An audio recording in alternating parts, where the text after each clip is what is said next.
Hi there, my name is Suze, and I work with women to help them find balance between their internal masculine and feminine energies so that they can have lives that feel really emotionally fulfilling, full of love and connection.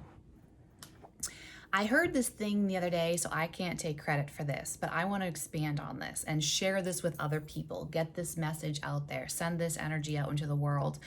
I heard this thing the other day: what's the best that could happen? And I thought that was amazing. I think this really goes along closely to with the message that I left on Saturday. I was doing the astrological forecast this past Saturday, and in that video, I titled it As Good as It Gets. And the idea of settling for things, relationships, a life that you kind of justify because you think, oh, this is as good as it gets, right? And so you settle for less than what you really truly want or are worthy of in your life. And clearly, that's not anything that's acceptable for me on this channel. This channel is entirely about finding total emotional fulfillment and satisfaction in your life. The idea that I have it all. That's where we're going on this channel. So clearly, settling or, oh, this is as good as it gets, so I'll stay here. Staying in the safe zone is clearly not part of the equation on this channel. So, on this whole thought, what's the best that could happen? I really love that. And I really want to bring this message out there into the world today. Can we start looking at our scenarios like that? If everything that comes to us is an opportunity for growth, and every bad thing that happens to us, there's some silver lining that we can find in life, right? There's always some bigger expansion or lesson or growth that we can learn from these things. Can we maybe apply that question in the midst of it all? What's the best that could happen? And if you're looking at it like that, to me, that is a very abundant mindset. What's the best that could happen? And then you can follow it up with another question that someone else brilliant shared that I observed the other day. If you go from that, what's the best that could happen? Answer the question, and then ask yourself, what are all the ways I can make that happen? Again, very abundant, very open-hearted, very open-minded perception of manifestation. And it's giving yourself permission to go for more and to go towards the more expanded, to realize what is right now isn't as good as it gets. It can get even better. And I don't mean that obviously clearly that can go too far, as with anything can go too far.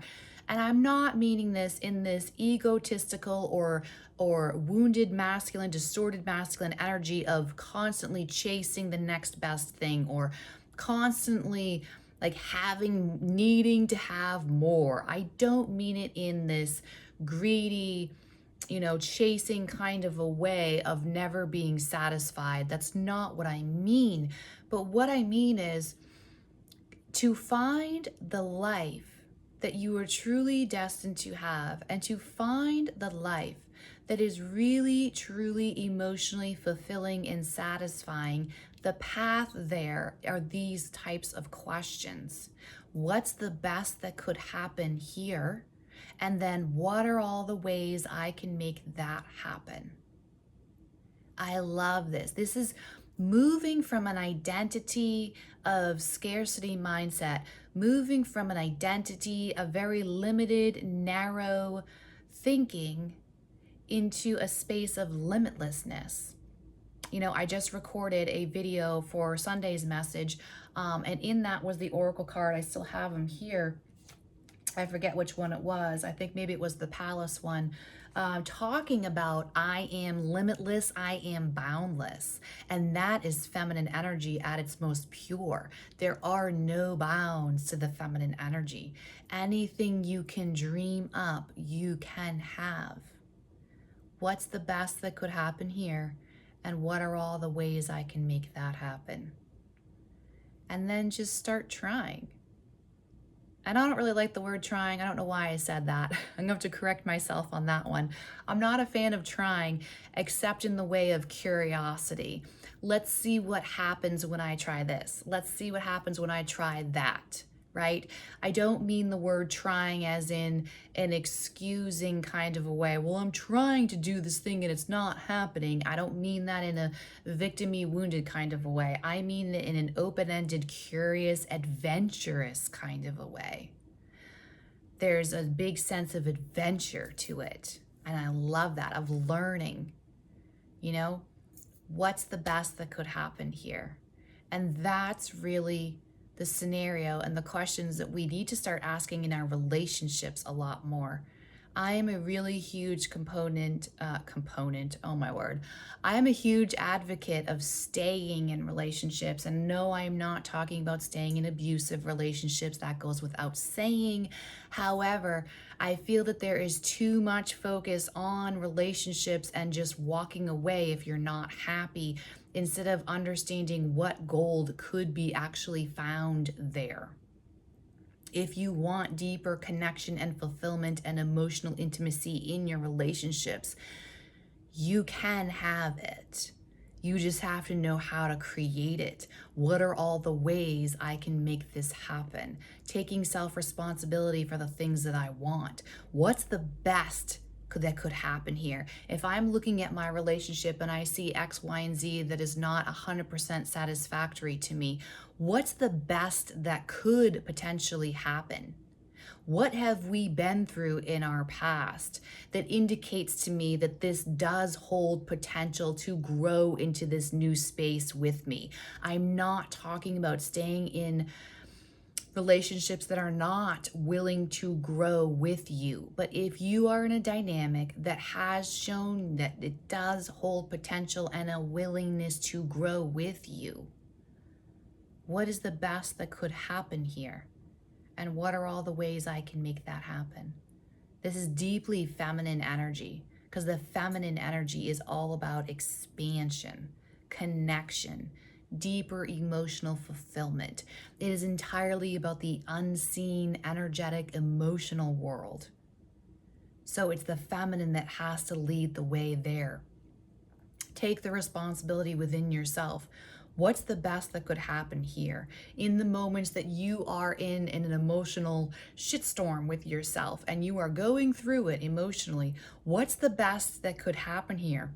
How could I become even more powerful in this pain?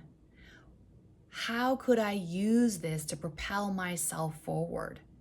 How can I use this to take parts of myself that I have previously rejected and put into the dark and held shame around and told are unacceptable or are told they're the bad parts of me?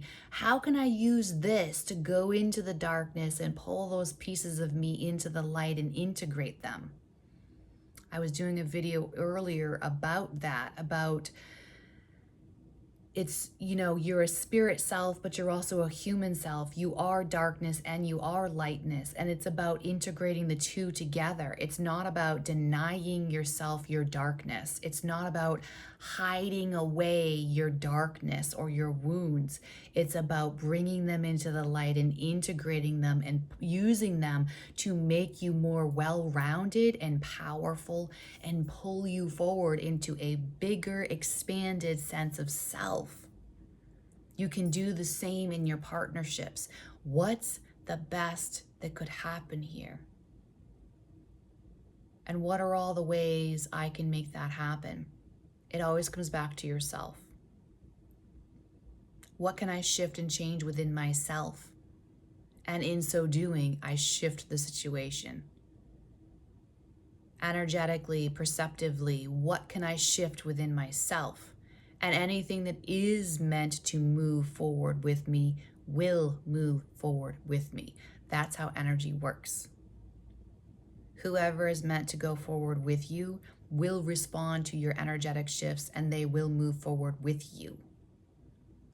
What's the best that could happen here? Can we start focusing on that? I love that perspective. I hope this video helped. It's going to be brief today. If you found value and help in this video, please do subscribe to my channel to show your support and to help me get my message out to more people out there.